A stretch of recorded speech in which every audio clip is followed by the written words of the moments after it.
programme and the associated bus service improvement plan is connectivity between buses, but also between buses and trains. Now, we are, as I understand it, the only mobility hub in the whole of Hampshire being worked on by Solent Transport. And one of the questions it's looking at there is connectivity between buses and trains, and therefore a greater role for interchange at the railway station.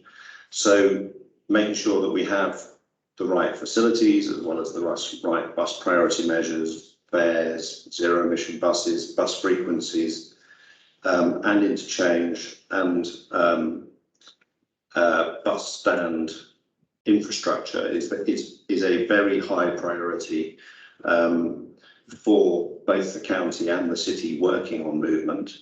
But the one thing that isn't coming through is that it would be strategically correct based on national, county and citywide views of the future of buses at this point in time to commit to a city centre bus station, because it's not at all clear that it fits with government, county and citywide priorities, and wouldn't necessarily help us get the improved bus service that is wanted. Yeah, I will add to that I did come in on the bus today. I imagine Councillor Todd did as well. So this is something which we not only care about, but it's something that we utilise very regularly, and it's something where we're really clear about what a good bus service and good bus facilities look like.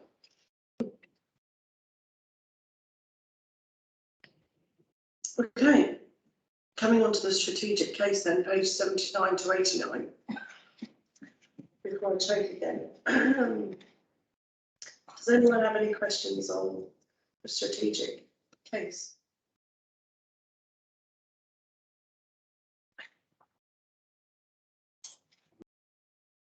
No questions on? Oh, Councillor Lumley. Thank you, Chair.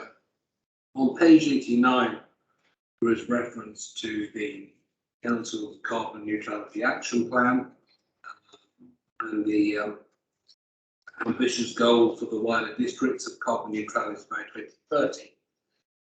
It is therefore presumably fundamental to this scheme that it is carbon neutral, yet I can't see that as a red line in the commercial principles, or indeed really referred to anywhere specifically as a must-have thing.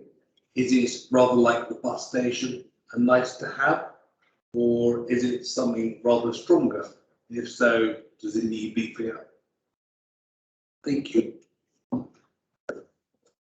Thank you, Councillor Lumby. Jen, you're on the call still. I wondered if you could come back as to where the carbon neutrality issue is within development market, and also how that then goes through to how we're going to be talking to developers about that. Absolutely. Thank you, Varian. So we specifically outline the Council's objectives and aspirations around carbon neutrality and sustainability, biodiversity, etc. in the development brief. And as Stephen mentioned previously, that development brief is appended to the development agreement and becomes the red lines which govern the arrangement that you'll have with the developer moving forward.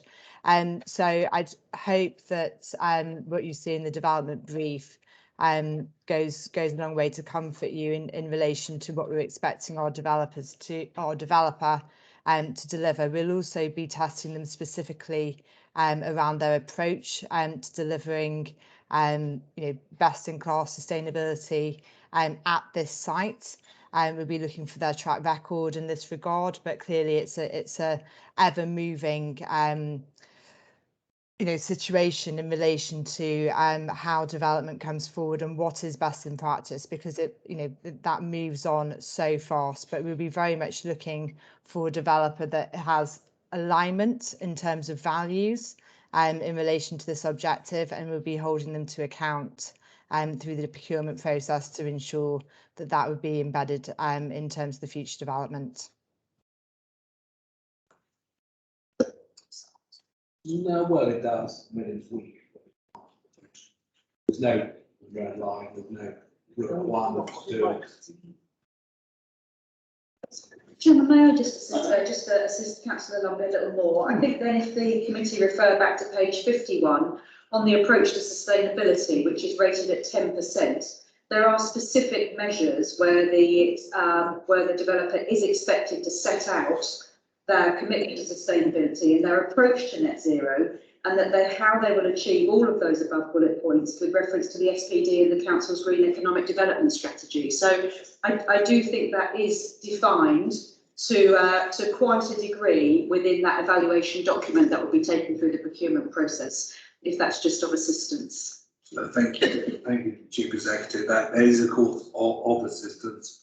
The particular area of concern that I was worried about was actually when they came to build the thing, having been selected, and developers have a habit, and even I may even be able to agree on this one, of sometimes not doing quite what they commit to once they've got the document signed. Yeah, the only thing I'd add is that the development brief says that bidders, and this would be the developer, should refer and adhere to the following policy documents, and the first on the list is the Carbon Neutrality Action Plan. The aim, and if we need to change the wording, we will, but I think it's clear, is that that development brief obligation is in the development brief, and the development agreement will require bidders to adhere to the development brief. Now, you know, the wording of that can be a matter of debate, but that is what the development brief says. So to be absolutely clear, Yeah. so we've got you here. So when we have the final document in a year's time, you are saying that categorically they must adhere to our carbon neutrality targets in doing so. And if they seek to undermine that, if they do not agree to proceed on that basis, they will be eliminated from the competition. They will take no further part. Well, sorry, you talked about the competition, that's one stage. Then I think you began by talking about... We will not sign a development agreement unless it specifically says they must meet those carbon neutrality targets. Well, section 4 of the development brief are the core requirements of the council. And what I just read out is in that section 4 of the development brief.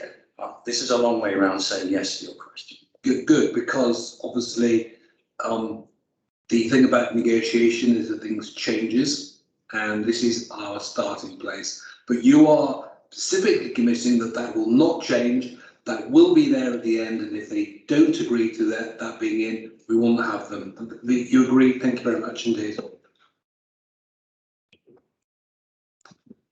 Thank you. Any other questions on the strategic case, pages 79 to 89? No, then we shall proceed on to the economic case, pages 90 to 100. Do we have any questions on the economic case? Councillor Lumby. Thank you, Chair. On page 95, in the paragraph in the middle, the final sentence says details of the assumptions and documents used can be found in Appendix G.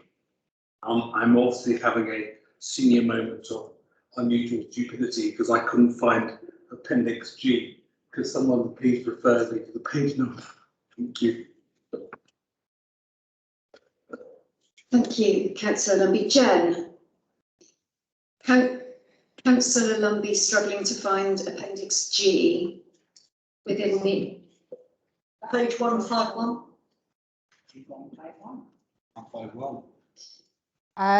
Well, we've got all of the sources certainly in the appendices. I have to say I have to look specifically into this document as to whether it actually, it's gone out in the full information pack. Maybe we can clarify that afterwards. Just clarify that in the report it lists Appendix G as the draft development agreement, draft development brief. I think that perhaps the appendix listing has just fallen off the top of the papers. Can we clarify that? Thank you.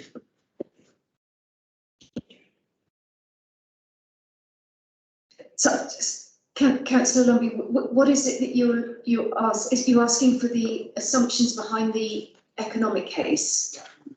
Okay, so the assumptions behind the economic case. Okay, so there is an appendix, Jen, as part of the outline business case. We have appended the sources for the BCR assumptions. And I think what Councillor Lumbie is saying is he can't see those or can't find those. So could you just explain what we've currently got with regards to that within the current outline business case, the assumptions?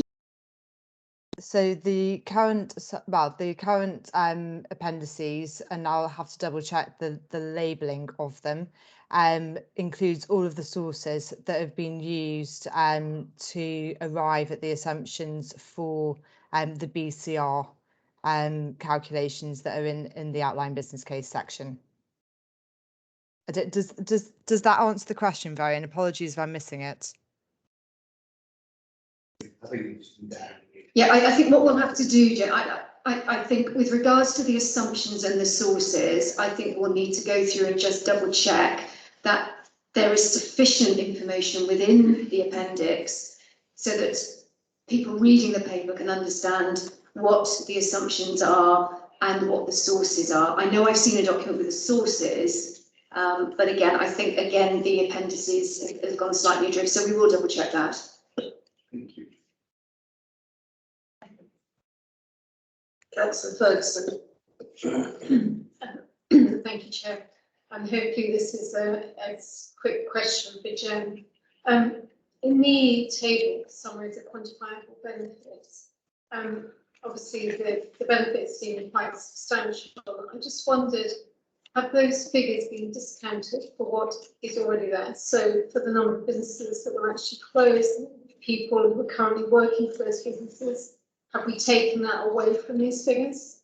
I'm assuming the answer is yes, I'm hoping the answer is yes. Thank you, Councillor Ferguson. Jen, are you still there?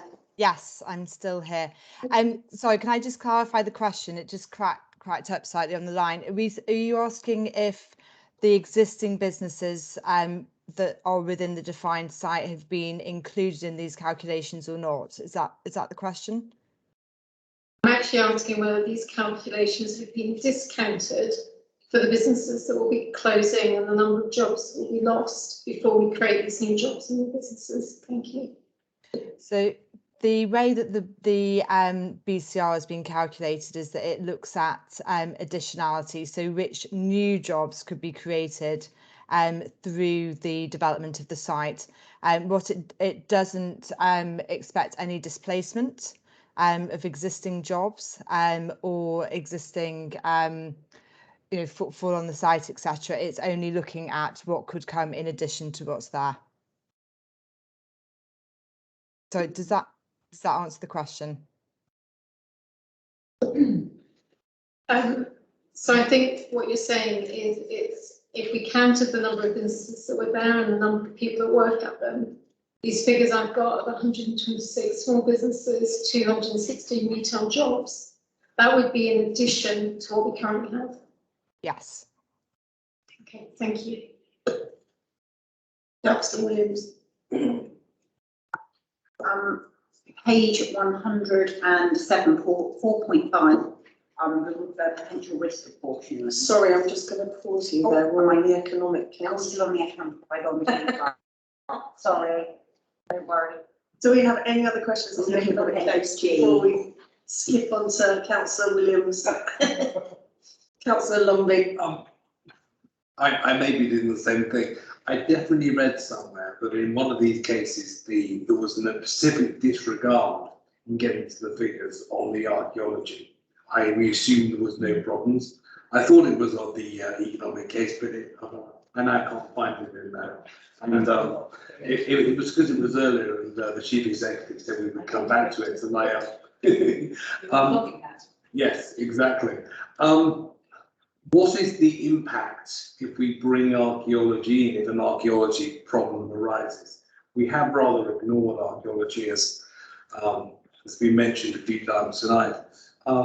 What happens if something big happens on archaeology? What happens to our figures in that situation? What's the plan B? Jen, can I bring you in on that one as well? Because obviously we've made some assumptions. Obviously the figures and the finances are exempt, but with regards to how we've treated archaeology, what's been the approach that we've taken? So if we think about this firstly in the context of the BCR, you'll see that on page 100, and that table at the top of the page, we've got the present value of developer costs. So that 80 million is in there as the estimated build costs associated with bringing the defined site forward. So clearly, if there was an increase in that number associated there, that would impact the ratio between the benefits that come through versus the cost. So that could bring that down slightly. I think the second point where that, I think probably likely where you saw this being picked up, Councillor Lumby, was in relation to the financial section, where we've got that noted as a specific exclusion when addressing the viability. So that I think we can potentially talk through in more detail in the exempt section as well if needed. That's all it's on. Thank you. Are we moving on to the commercial case now? Yep. Councillor Williams, I believe you had a question. Yeah, page 107, 4.5 risk apportionment. I suppose with one developer being selected and the risk of the actual returns being met by the developer, what happens if they cease to exist or go bankrupt? What protection is there for us as a city for such a valuable area of land and assets? Thank you, Councillor Williams. Stephen, I wondered if you could come in on how we treat anything, for example, if the development partner that we chose were to get into financial difficulty or anything were to happen. Thank you. Well, winding back a bit, depending on the nature of the development partner, going back to the points about consortium, we'd be looking for a parent company guarantee. Well, I appreciate it doesn't necessarily get you everywhere. If ultimately the developer is insolvent, that would be a trigger for termination. You've got an insolvent partner, that would be a trigger for termination. Now, what we would then regulate through the development agreement is the exit position, because you would want to be able to have an ability to ensure that a scheme, a phase that is in construction, for example, is completed. So you might be looking for an ability to step into a construction contract. So there are many other ways in which you can protect the position, but what you can't do is completely avoid the potential for that to happen. If your partner goes insolvent, your partner goes insolvent. But as I said before, at the point of selecting bidders, we're looking at financial standing, and you can monitor that, of course, as you go through the process of, as you go through the development. You can keep that under watch, but you can't completely eliminate that risk. I had a question we've talked about, and it's kind of linked to Councillor Williams. We've talked about our break clauses and the way we might need or want to terminate the contract. What break clause will there be for any developer if they, for example, partway through go, have been off more than I can chew, or some such, for whatever reason, decide that they want to pull out? What is the break clause for them, and where does that leave us? Is that something that we've accounted for? Well, we're not going to give them a break clause, so then we're not going to enter into agreement that expressly says you can walk away. If they walk away, that would be a material default, and you would terminate because they walked away. But that still leaves us in the same situation as if they just walked away. Well, to be brutally honest, if any partner in any contractual relationship walks away, they walk away, and there's not a great deal you can do to stop them other than to treat that as a material default. I'm sorry, I don't know what a material default is. It's an entitlement for you to terminate the relationship. If they walk away, they've effectively abandoned the project. and you would treat that as a default, which entitles you to terminate the relationship. In which case, though, we're left hugely out of pocket and without a partner. I'm just asking, being as this would be such a huge project and we're committing to one development partner, what's the contingency there? Is that something we've considered? Well, I think the purpose of the procurement is to make sure you choose the right partner in the first place. So that's step one. We then go into delivery. We know from the business case that this is a viable scheme that can be delivered. We go through the relationship phase delivery over a period of time. Now, the contingency, if they just walk away, is for you to be able to take back the scheme. Now, there was a point raised earlier about taking back land that may have been transferred. That can be built in. So if land is transferred but hasn't yet been developed for some reason or they haven't started, you take that land back. You can't completely contingency or build a contingency around a developer going insolvent or deliberately walking away. What you have to do is have a scheme that is viable and deliverable, which is what this business case is saying. So you eliminate the risk by proceeding on the basis that the scheme is viable and deliverable. Councillor Lumley. Yeah, so just following up on that, thank you. So you explained earlier on that each phase is subject to a bunch of conditions, things like funding, things like planning, things like letting building contract, things all entirely in their control. They therefore have an option in each case whether to satisfy that phase or not. What is to prevent them just cherry picking the best phases and then just not satisfying the conditions and therefore the thing comes to an end? The commercial principles paper does explain that there will be phase delivery plans that you approve. So they don't simply proceed to build their phase independently of a dialogue with the council. So there will be an engagement with the council over the phase that they are going to deliver. And that phase delivery plan would be something that the council approves. Now, in terms of, I think your concern about them cherry picking, there will be, as I said earlier, a day one delivery plan against the development. We would need to understand from day one what their phasing intention is. And we have to have the ability to hold them to that. And that phasing would not necessarily, and well, it would be a sequence that meets planning requirements, that meets the development brief and is deliverable, not a cherry picking through those parts of the scheme that they think they want to do and then walk away. I appreciate the concern, but we have to design this around preventing that through having a delivery plan, having a development brief that links with that delivery plan, and then holding them to it. And I think it's also worthwhile saying that this is why it's so important that through the selection process, we have a look at companies' experience elsewhere, what they've done elsewhere, and obviously anybody who'd taken that kind of approach, we would be considering as a development partner. So the phrase "trust me, I'm a developer," developer doesn't give you the fear.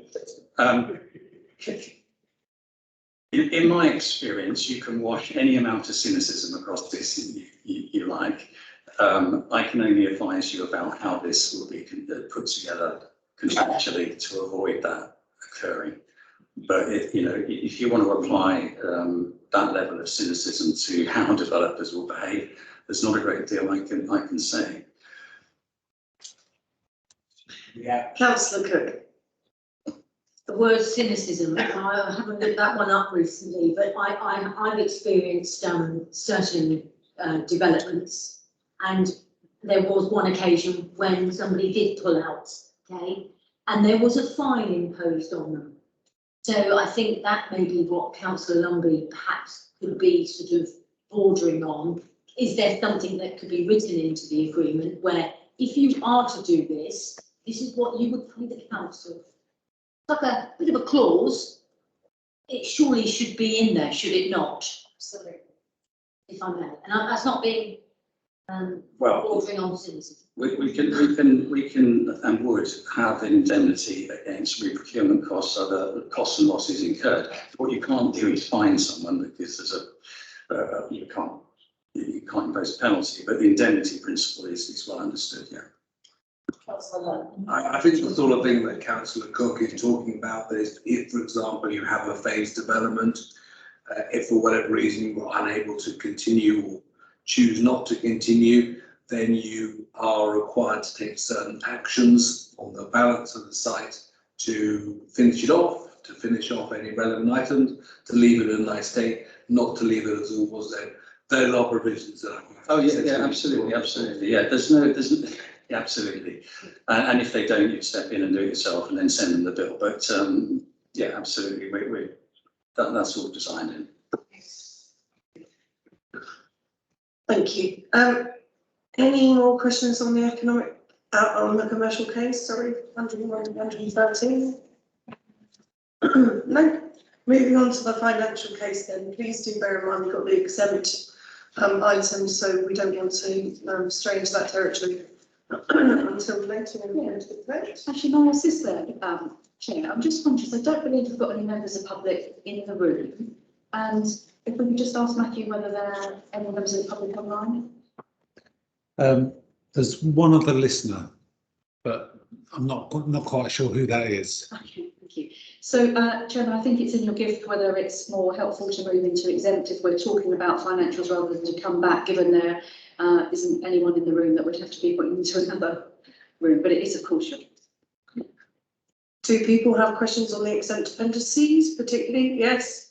Okay, so shall we move to, well, forgive me, Chair, are there any matters in open that we could take on financials before we move into the exempt at all? Two. Okay.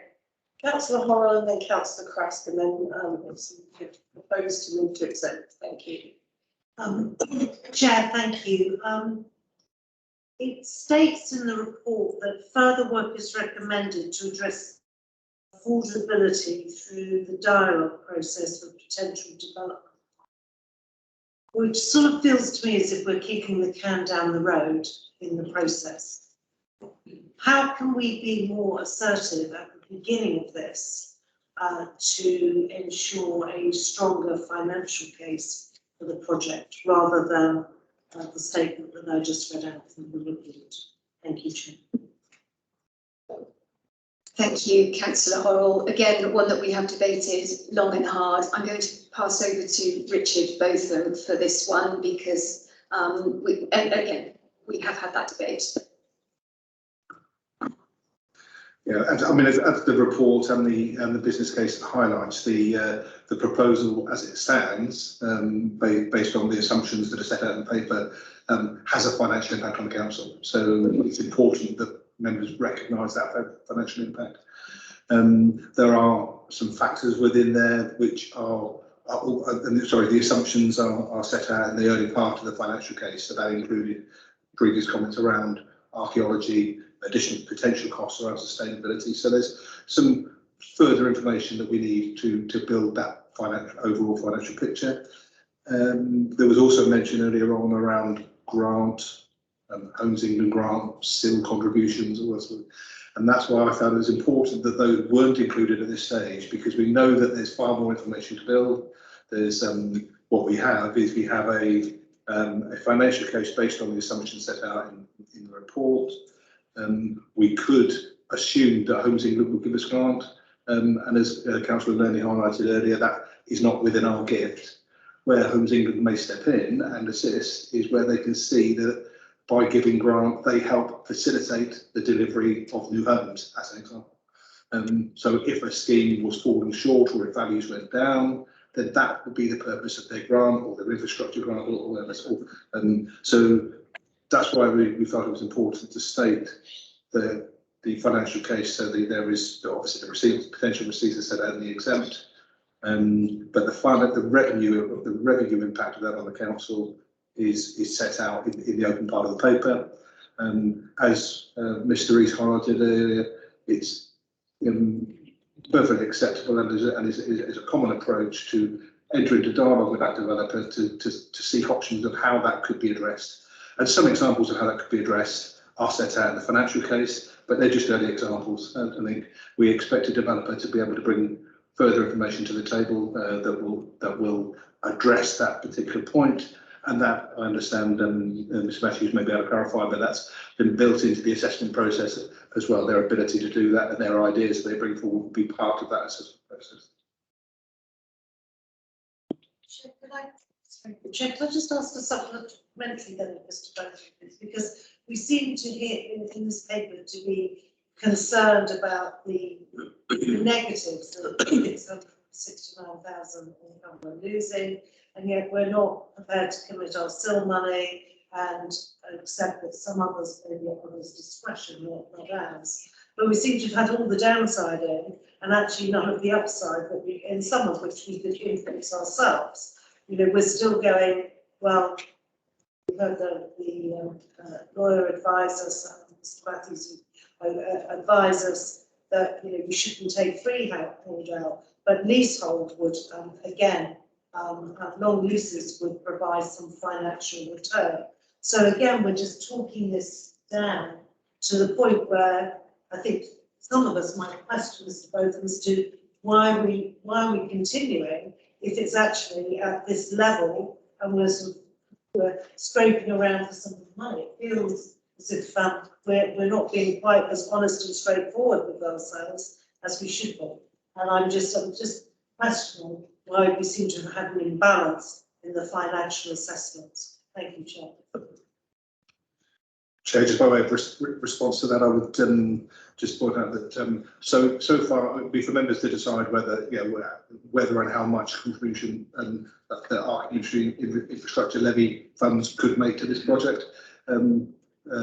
Equally, other members may feel that, you know, there needs to be a balance and that needs to be invested across the district, not just all focused here. So the report on SIL that was considered by Cabinet, I think in September, made reference to this scheme and other city centre regeneration schemes and potential sums that could be included. So there is an indication of an intent there, but no decision. So without that decision, we've presented the base case here effectively clearly states that the base case doesn't include provision for grants and SEAL and those sort of things. And I think the summary of the financial case also sets out the fact that, you know, this isn't a particularly negative position. It's important that members understand that there's a potential financial impact on the council of moving this scheme forward, but we're also comfortable there are a number of ways to address that. Probably too early to say the best way to address that. It's important that those options are considered as we move forward in the process.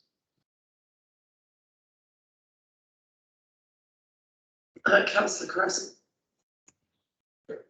Thanks, Chair. I think maybe on a similar vein, on the points you made about where we need to consider previous decisions that were made, and looking at page 118, it does speak to £15 million that have been invested in gaining control of the site. Was that, did we borrow to fund that investment? So is all of that borrowed, and are we servicing that debt each year? And if so, how much are we spending on that servicing?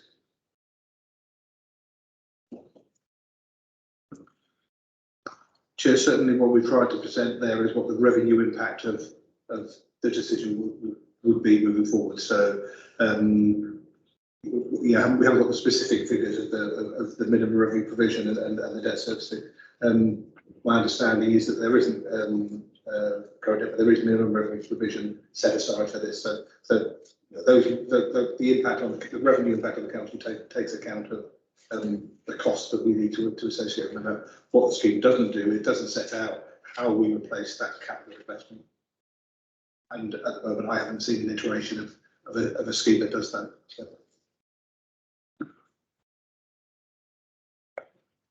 Sorry, to supplement or a clarification. So did we borrow £15 million to buy the assets?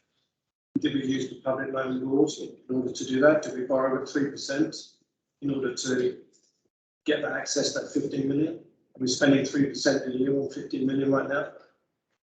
Chair, I could confirm the full financing of that £15 million separately. My understanding is that we didn't go to public loan to borrow that.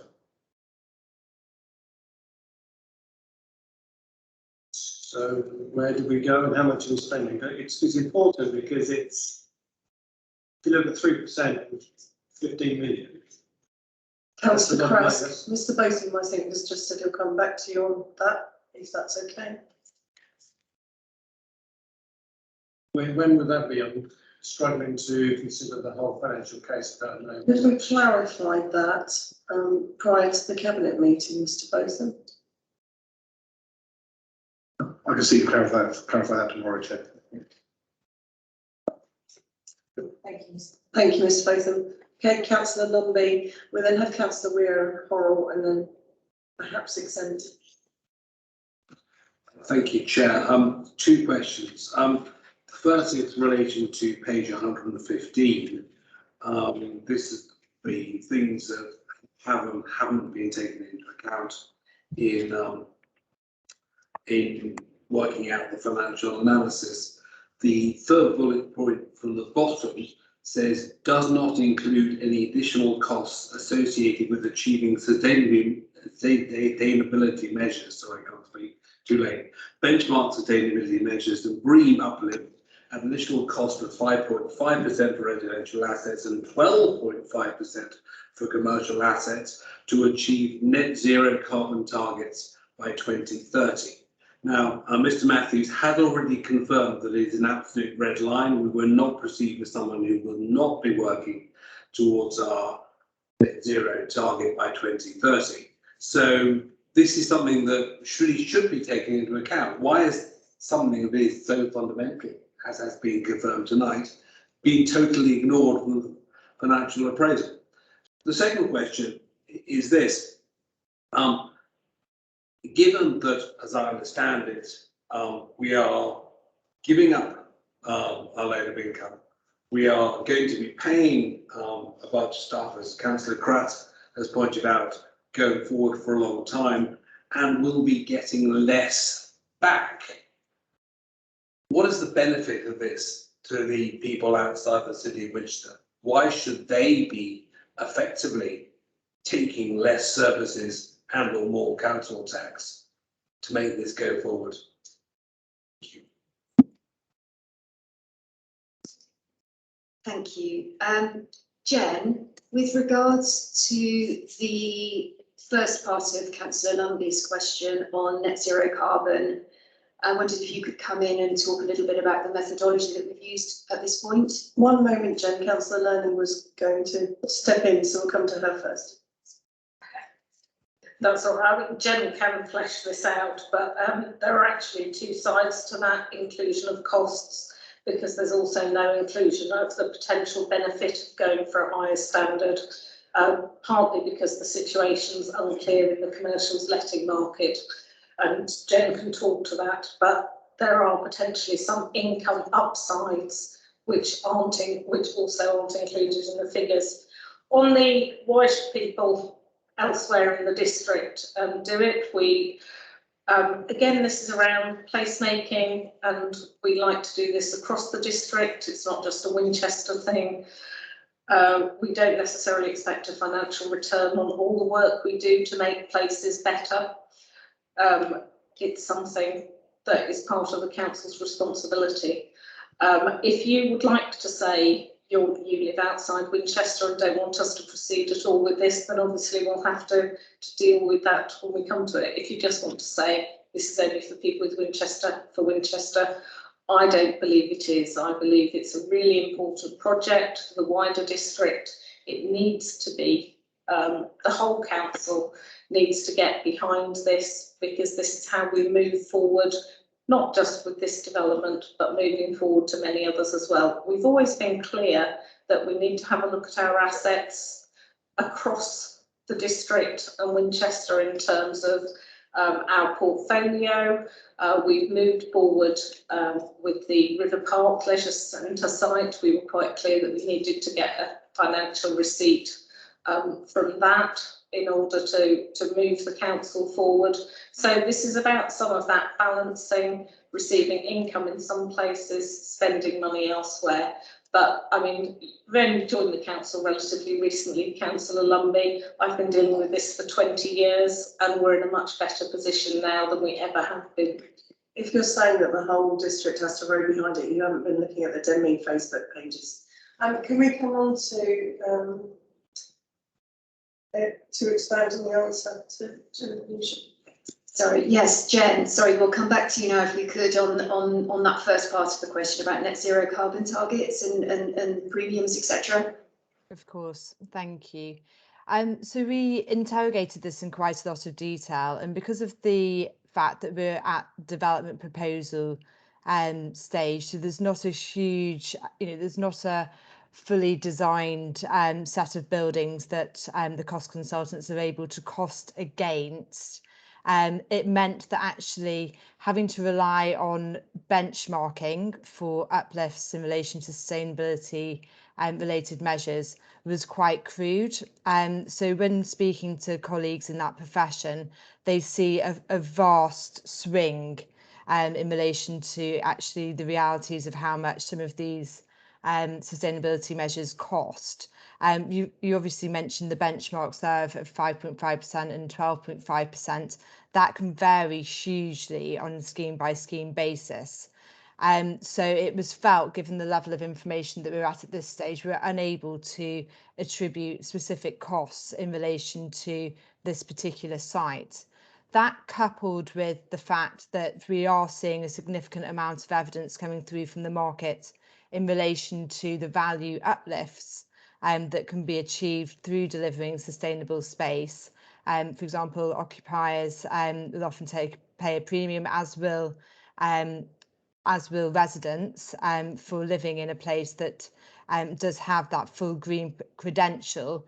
It was felt that at this stage, instead of making an assumption around the uplifting costs and also making an assumption around the uplift in values attributable, which, to be honest, from a viability perspective, broadly cancel each other out, we'd leave that out of the equation at this stage in order to be able to work with the firm evidence base that we have got for the purpose of this analysis.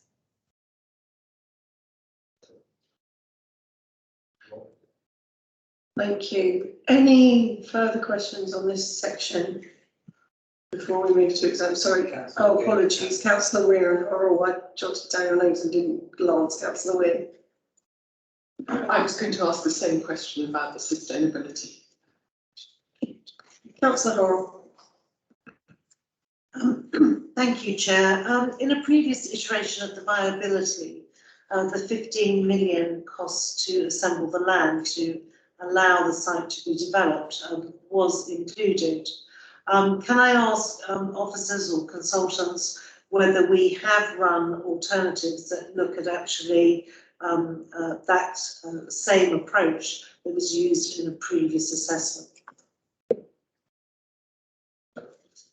Thank you. Jen, I wonder if you could just come in again and try and explain where the similarities or differences were between the previous and how we tried to talk to that in the past. Thank you. Can I just clarify, we're referring to previous versions of the viability being the Deloitte analysis? Is that correct? Yeah. So the way in which the JTP scheme was assessed by Deloitte looked at it from the perspective of Winchester City Council acting as the master developer for the site. So that meant that the council would go through the plan, having master planned the site, would then go through the planning process and then would do all of the site enabling works and essentially sell off service plots to the market, and the market would then deliver individual service plots. Within that analysis, you're absolutely correct. There was a amount of money that was taken off associated with the cost of assembling the land and also future land assembly. But I think what we need to be really clear about is that looks at a very specific delivery model in the context of that particular analysis. And it's also worth noting that in the context of that, it wasn't coming out with a viable position for the council unless it was delivering zero percent affordable housing. So there was a lot of analysis that's been done in that regard by Deloitte. Where we are now, when looking at the development proposals, the JLL approach has been to look at this through the lens of the market. So the market, when we're looking at it on that basis, what a developer would pay you in this hypothetical scenario to deliver the development proposals, that's the way in which this has been viewed. So we've not included in the analysis the costs undertaken by the council previously when assembling the land. Thank you, Jen.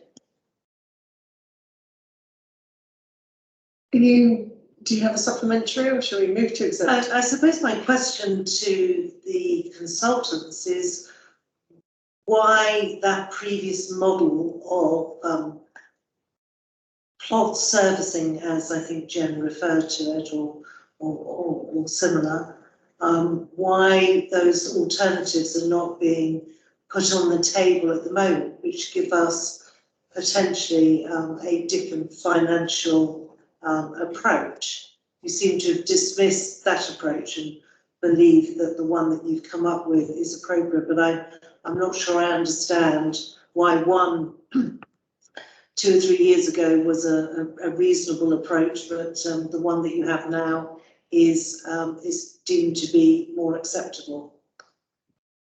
Thank you, Councillor. The options for delivery were looked at the strategic outline case. So we did look at all the various different delivery options, and that, coupled with the soft market testing that was carried out, it's led us down this route, that this is the best way, the preferred way to deliver the scheme, to make sure that we get that comprehensive, cohesive regeneration of the site. So that's where we've arrived at this from.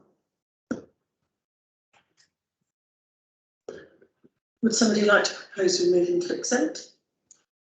Second? Agreed? We'll now move into exempt. While Matthew has to mess around with the recording, we'll take another 5 minutes. So feel free to stretch your legs.